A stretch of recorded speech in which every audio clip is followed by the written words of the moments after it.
Hi, welcome everyone to another episode of Grow Your Tutoring Business with me, Richard Kell. We've actually had a bit of a rebrand just because I'd like to keep everything looking and feeling the same. So we've incorporated Tutors Who Thrive, which is the name of the business where we run our courses and memberships and our live meetups, our events. So everything's kind of now branded up and on point. And I've kind of resisted it up till now just because it kind of aligns with what we do in the free Facebook group. But this is now rebranded as Tutors Who Thrive, but I'll probably take a little while to shift into calling it something to do with Tutors Who Thrive. Anyway, I thought today I'd come and record something that's a little bit shorter than, like, I would say, a usual podcast, because something happened yesterday in the group where they were talking about tuition, whether the market's saturated. And then basically the comments that followed worried me a little bit because it shone a light on the mindset of our business owners. And about half and half, some people thought it was saturated. Others said that no, there's plenty out there for everybody. If you've connected with me in any way over the last year, you'll know that I believe there's plenty out there for everybody. I have and still continue to work on having an abundance mindset. This is really critical to the growth of both of the businesses that I run.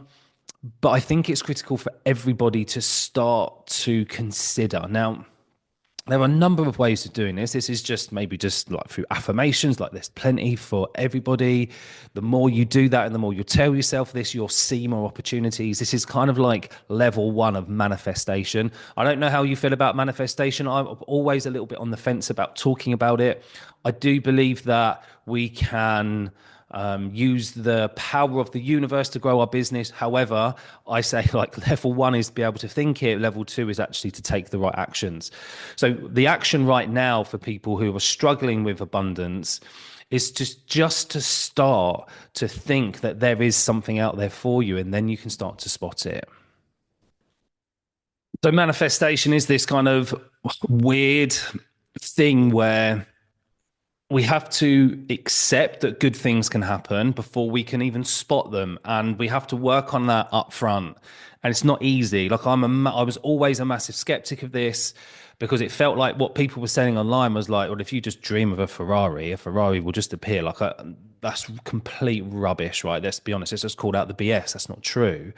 However, if you can imagine the Ferrari and then build back from what it would take to actually like move you towards being able to afford a Ferrari within your business, and then you take action, but you're accepting the fact that it's a real possibility, and then let's put down the Ferrari for a bit and actually just focus on the business. When you know you got to get so many clients and you're going to create for tuition, this is kind of a little bit easier because we can create value in what we do. You know, when we start thinking about how we can support a child or young person to achieve and make progress, but then we say like, where are these people? And we can like even just put it as a vision in our mind. We start to see where these people are and they start to find us. Now, again, I'm simplifying the process. Like this is why I run a 12-week course so that we can take people through that process. But essentially, it's like being able to notice the things that are in front of you so you can take appropriate action. Who's played the yellow car game with a sibling on a road trip where you spot a yellow car and if you spot it first, you get to give them a dead arm? When you're focused on finding the yellow cars start to appear. It's not magic. It's just that you're focused on finding them, so you spot that opportunity. I think I've spoken about this before on the podcast, but there's this really interesting experiment that I think is Tony Robbins isn't my cup of tea, but I really liked what he did on this podcast that I was listening to or watching actually. Sat sort of chatting with one other person. He was talking about our focus. And he gave an instruction. It was like, look, I want you to look around the room and I want you to notice everything blue in the room. And I'm going to ask you about that in a second. So it gave him sort of 30 odd seconds. When that 30 seconds was up, he said, right, now tell me about everything that was red. And I was like, what are you on about?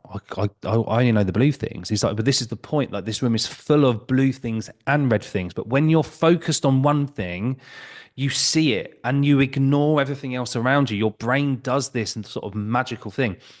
If you are focused on the scarcity in the market, guess what you're going to find? You're going to find scarcity. When you are focused on the abundance in the market, guess what you're going to spot and going to find?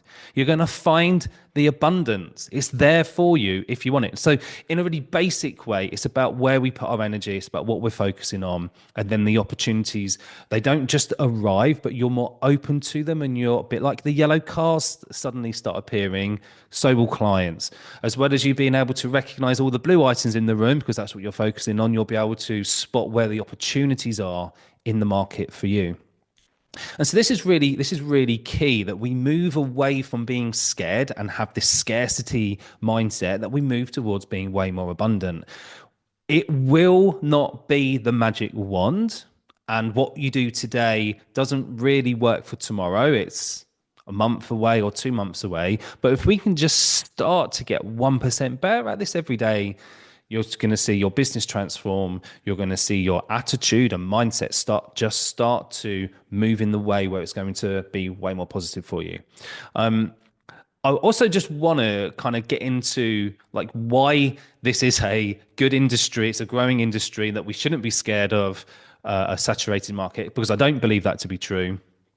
I think I said earlier on, it's a £2 billion industry. It's growing by between 5 to 7% a year, and that's just forecasted. I actually think it's going to like beat the forecast over the next couple of years with the VAT and independent schools. We don't really know yet what the fallout's going to be. However, if there is any fallout, and we are predicting that, like people are already at the edge of their budgets and sending their children to independent schools, some will choose to go back to state and then want some tuition to top up, right? So the tuition industry is in a very solid space right now.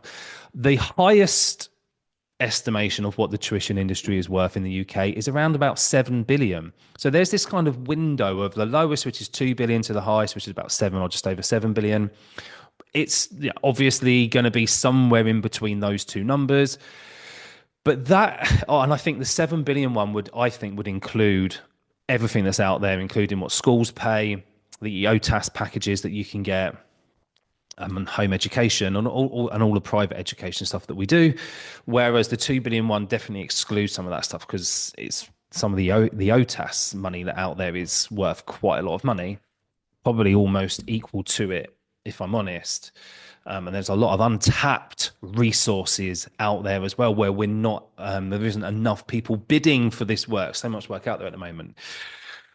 But the growth is where I really want us to focus on, because is it a saturated market when we are getting an extra potential 100 million into the market every year over the next 5 years, when in fact it'll be 100 million in the first year, then it'll be an extra 100, about 110 in the second, and then about an extra 140 odd maybe in year three. Like, and that's every year. It's growth. It's not just this 100 million and that's it. That stays there forever. And then there's another 100 million on top, and then another 100 million on top. This is compounding. So you've run some calculations, right? This isn't rocket science. 100 million extra in the market every year means 1,000 tutors could turn up, new tutors, and earn £100,000. That's not even taking away from the tutors who are currently working. Now, of course, that's not true, right? 1,000 tutors turning up and all earning 100 grand. That's not going to happen. I'm not saying like for everybody, like that's not a possibility, because some do go straight into six-figure businesses. But for the majority of us, that's not the case. Actually, we're going to come in and we're going to take a small slice of that pie while we're building our business. And in year 2, we might get to 50K, 60K. In year 3, we get to 100K.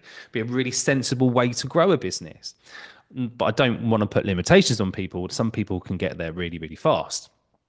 So when we consider how fast it's growing, and this is just the UK market I'm talking about, there's space for everybody. There's space for you to grow. There's space for you to have tutors come and work for you if that is what you'd like. I don't want people to be scaremongered into going, oh no, I must stay a teacher because it's totally saturated with tutors. It's not. There's so much work out there. I mean, I'm getting excited. I'm moving my microphone around. And because we are only talking about the UK market, let's bring the international market in. The international market just in China is now predicted to be 7-8 billion a year. You need a tiniest slice of that, and then you add it to what you do in the UK, and you've got like this business which has insane potential. That's just China, which is really tough to get into, by the way. Southeast Asia. There's people tutoring in Australia, Japan. The international market is huge, and if you wanted to go down that pathway, then obviously, like there's just the world's your oyster right now. And yeah, you might need to go through a little bit of training to make it happen. You might need to, brush up on the online teaching skills to find a way that works for you, but it will be worth it. It will be worth it. So, look, I don't believe scarcity. I don't believe that it's a saturated market. I think it's a very early market still. I think tuition in the UK is going to grow quite significantly over the next 10 years. The question marks for me would be more around how it's going to grow and whether that the money will be there, but whether the work will be there for individual tutors. I think there is this underlying question around AI and what that will bring to the table. I think it'll be there to support tuition rather than take it away. But let's see, because I don't want to go into this like as that naive business person who dismisses it. I mean, I use AI probably every day now in one aspect or another. I don't want to dismiss it as a threat because it could be. However, what I'd like to do is get ahead of the game and look at it as a way of how can it support the tuition business rather than take it away, because I think that's the way it's going to be used. It's going to be a tool for good rather than a tool for bad. Anyway, I hope that's really useful. I think just chatting about like the mindset around scarcity and abundancy is really important. Now you know that exists and how it kind of works. I mean, I've done it in a really simple way, but hopefully that's worked for you. I'd love to know your thoughts on this. Please, please, please share them with me in the comments. If you'd want to connect with me in any way, it's really easy to do that through YouTube, through Facebook. You can send messages through email as well. It's all available in all of these places that this podcast goes. And I'll see you next time. Take it easy, everybody.